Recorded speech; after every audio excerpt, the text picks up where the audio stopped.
Breaking news, Pangulong BBM, binabawi na ang pinagkasunduan umano ni dating Pangulong Duterte at ng China. Samantala, Harry Roque, ibinulgar ang lihim ni dating Pangulong Duterte at ng China. Ito ang ating tututukan ngayong araw na ito.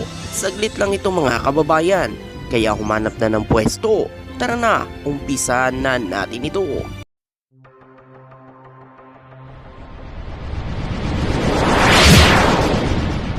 Pang Ilonggo, Please subscribe subscribe and like. and share. Ayan, so magandang araw po no sa lahat nating mga kababayan. Ayan, ito na po mga kababayan. May bago na naman tayong balita. Ito, mukhang nadulas ata ang bunganga nito ni Harry Roque. Naibunyag niya ang ginawang agreement ni Pangulong Duterte sa barkong Sierra Madre sa Ayungin Shoal. Ako, ito na mga kababayan. At siyempre bago yan, mga kababayan, at kapag hindi ka pa nakapag-like at subscribe sa ating YouTube, ay mag-subscribe na po kayo dyan para palagi ho kayong updated na mga bago nating latest video mga kababayan. Ipapakita ko lang at isi-share ko sa lahat nating mga kababayan para sa mga nagtatanong sa nangyayari po sa West Philippine Sea. Dahil sa patuloy po na panghaharas ng mga barko ng China dyan sa ating mga teritoryo sa West Philippine Sea. Kung bakit gusto ng China ipahatak ang barko na BRP Sierra Madre dyan sa Ayungin Shoal na in-outpost umano ng Philippine Navy noong 1991 nung panahon po ni Pangulong Erap. So yun po mga kababayan, ito, pakinggan po natin ang idol natin si Idol Dante Maravillas mga kababayan. Ginoso na mga kababayan ni Harry Roque yung kanyang amo na si Maudigs. Kinonfirm niya na may kasunduan talaga si Xi Jinping at si Maudigs sa issue ng BRP Sierra Madre. Sinubo na niya Mr. Maravillas ni ni Roque. Kaya pala, patuloy po ang panghaharas ng mga barko ng China dyan sa West Philippine Sea dahil may kasunduan pala ito si Pangulong Duterte at si Xi Jinping. Ayon pa sa ating mahal na Pangulo, kung meron man silang kasunduan ay binabawi na ngayon ng ating mahal na Pangulo. Kaya pala, todo ay pinagtatanggol ng mga DDS, lalo na si Harry Roque, si Pangulong Duterte, dahil ito pala ang lalabas mga kababayan. Alam nyo po mga kababayan kapag may ginawa kang mali, hindi habang buhay po yan mga kababayan ay maitatago mo. Lalabas at lalabas yan. Pinapatawag na po si Roque and possibly mga kababayan, pati si Maudigs, ipatawag na rin ng Congress.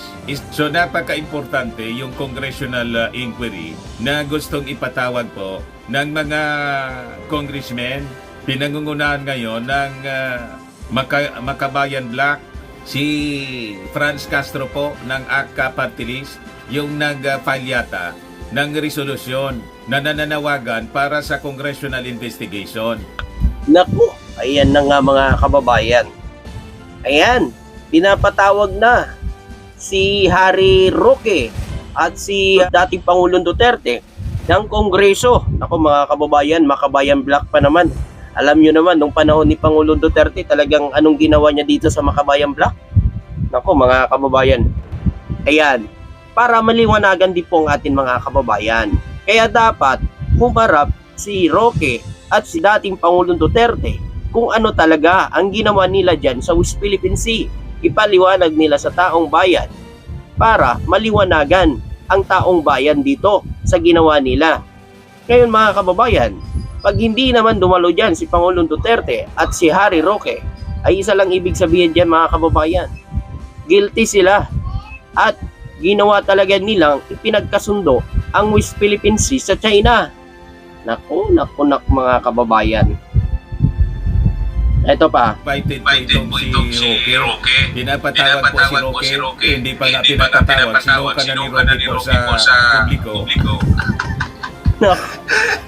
Ito po, walang gagalaw. Okay, there's gentleman's agreement between Rodi Duterte and China on BRP Sierra Madre. Siya na mismo yung nagsabi po. Ayun na po mga kababayan, nakita nyo naman sa video po ni Idol Dante Maravillas. Talagang ipinakita niya yung sinabi ni Harry Roque. Ang gentleman agreement na yan. Nahahataking ang BRP Sierra Madre mga kababayan.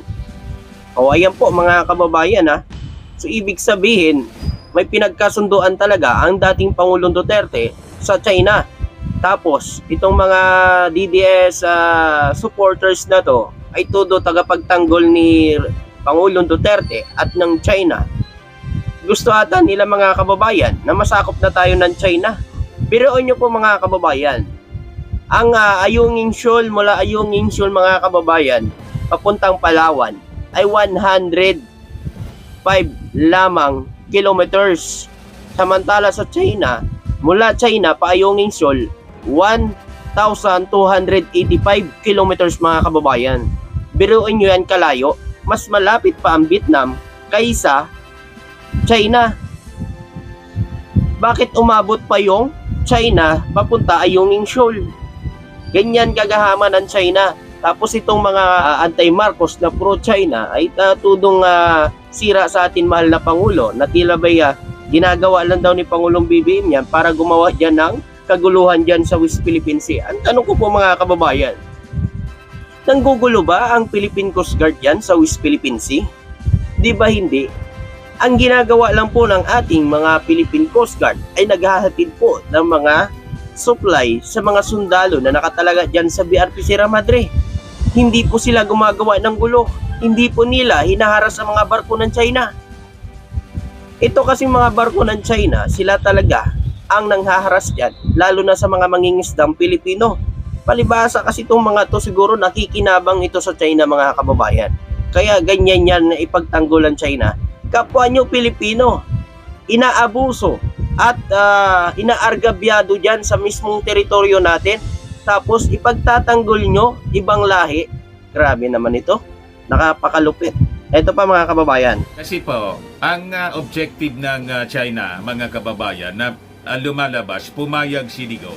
Over the passage of time, maghihintay lang yung China, mga kababayan, para tuluyan ng mabulok ang BRP Sierra Madre. At pag tuluyan ng nabulok, Mga kababayan, kung may agreement talaga si Pangulong Duterte at ang China, so inaantay na lang pala ng China na mabulok yung BRP Sierra Madre sa Ayungin Shoal. Pag nabulok na po yan, mga kababayan, edi wala na. Yari na mga kababayan. Wala na tayong teritoryo dyan sa Ayungin Shoal. Sasakupin na ngayon yan ng China. So alam nyo naman ang China mga kababayan, mahilig yan gumawa ng artificial na isla. So sa patuloy nila na gawa-gawa ng artificial na isla na yan mga kababayan, unti-unti na nilang masasakop yan. Baka mamaya mabot na sa Palawan. Hindi lang natin namalayan ang susunod pa ng mga administrasyon. Okay sana kung ang susunod na administrasyon ay ituloy ang pagtatanggol ni Pangulong BBM dyan sa West Philippine Sea. Kung ang matutuloy na naman ni administrasyon, makipagsundo na naman sa China, naku mga kababayan, napakadelikado. Tingnan nyo mga kababayan, patuloy na gumagawa ng mga artificial na isla ang China, ay unti-unti niya nasasakop na ang ilan sa mga bahagi ng mga teritoryo ng Pilipinas dyan sa West Philippine Sea. Yun nga ang sinabi ng ating mahal na Pangulo. Hindi hahayaan na magawa ng artificial na isla itong China dyan sa West Philippine Sea. Kasi naunti-unti niya na pong nasasakop ang teritoryo natin. Yan ang sabi ng ating mahal na Pangulo. At ito pa mga kababayan. at pag tuluyan ng nabulok at inhabitable na po, di na pwedeng gawing outpost ng ating Philippine Navy, ng Armed Forces, mapipilitan yung ating gobyerno po na alisin yung ating mga tropa na nakabantay po doon. O di kanina na, mga kababayan, yung territory. Tama, mga kababayan. Wala na tayo teritoryo. Sa kanila na teritoryo, pag-aari na nila ang Ayungin Shoal. Diba? Dapat iyan ang ipagtatanggol natin. Yan ay napaglaban natin. Dahil sa atin yan, mga kababayan, napakalayo ng China sa Ayungin Shoal at napakalapit para sa atin. Kung tutusin nga mga kababayan, mas malapit pa yung Vietnam kaysa sa China Kaso lang, napakagahaman kasi ng China. Kaya ito mga kababayan, iyari na ang mga nakaraang administrasyon nito. Lalo na si Harry Roque at si Mau Diggs. Kailangan nila magpaliwanag sa ginawa nila dyan sa West Philippine Sea. Isama nyo na si Idol Robin Padilla. Total, siya daw yung sinasabi niya daw na wala daw dati kaguluhan dyan sa West Philippine Sea. Totoo naman, wala talagang kaguluhan dahil nga meron silang agreement na ni Pangulong Duterte. Nako, ito na mga kababayan. At siyempre, ikaw kababayan, ano masasabi mo? Papayag ka ba na dumalo si Pangulong Duterte sa Kongreso para ipaliwanag ang sinabi ni Harry Roque na gentleman agreement na sinasabi ni Roque? Papayag ka ba mga kababayan? At siyempre, hanggang dito na lang po latest video natin ngayong araw. Maraming salamat po sa mga kababayan natin na patuloy na nagsubaybay sa ating video. Maraming salamat po at magandang araw sa inyo.